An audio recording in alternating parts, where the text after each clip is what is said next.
many of us don't pray? And I'm sure you have a beautiful reason. How many of us don't pray? Amazing numbers. Amazing numbers of people who don't pray. And look, by no means, it's not my job to judge anyone. But I look at Muslims, I tell them, Akhi, do you pray? Nah, man, look, I know I'm supposed to be praying, but I'm busy, man. Really? My sister and my brother, you're so busy, you don't have 20 minutes in your day to pray your 5 prayers. Do you know how bad and severe it is to miss one salah?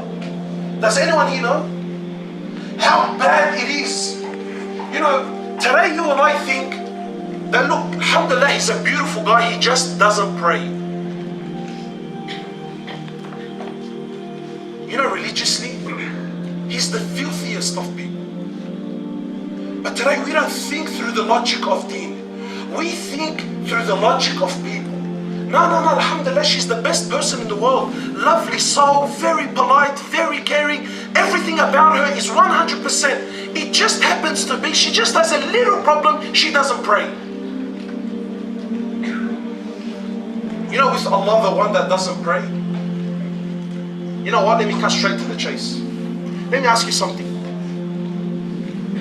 Do you think murder is a bad thing? It's not a true question. Murder, is it a bad thing? Yeah. What about being a pedophile?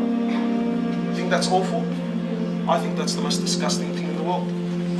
All major sins. All major sins. What about drinking alcohol?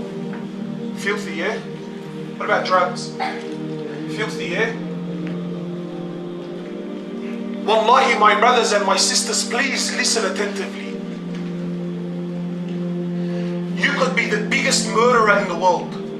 You could be the filthiest rapist in the world.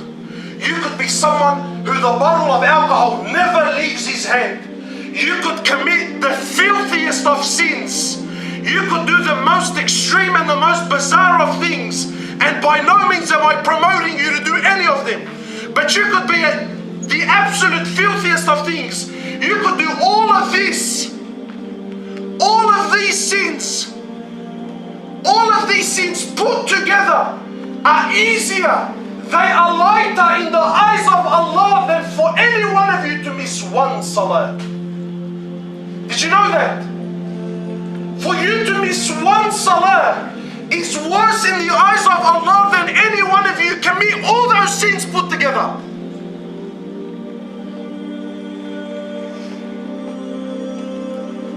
Some brothers are looking at me, man, what the crack are you on about, bro? Because our understanding's been lost. Your understanding's been lost. This is the haqq of Allah. Brothers are telling me, yeah, look, I'm a great guy, I just don't pray. Brother, what are you talking about? Do you know what it means to not pray? Do you know what that means? I see young guys getting married. Sisters, how could you possibly accept a man that doesn't pray?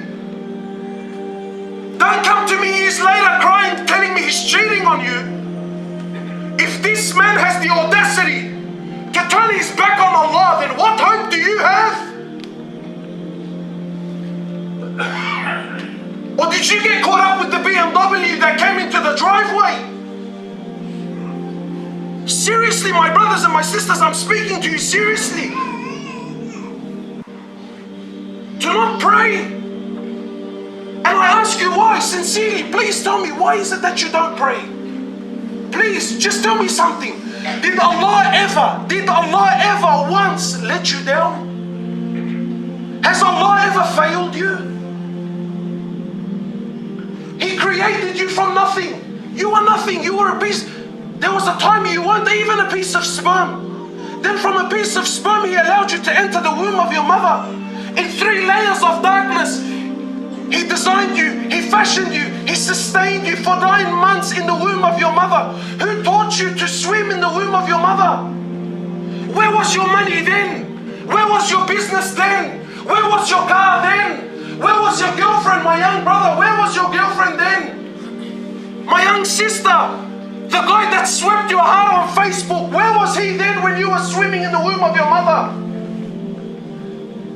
Who was feeding you then? For 9 months, He never failed you once, never. Then after 9 months, Allah allowed the impossible to be possible. He allowed something like this to come out of a womb that's like this. Your mother almost seen death and you came into this world and Allah allowed it to be. With what help? With what aid? My brother, my sister, what is it that's distracting you from Allah? Where was this distraction? Where was it back then? And you came. You were little, you were helpless, you were naked. Allah allowed the blanket to cover you. He gave you a mother that breastfed you. Breast milk, with all their technology and all their money and all their science and all their know-how, they still all together, they still cannot produce a formula that is even half as good as the milk that Allah put in the breast of your mother.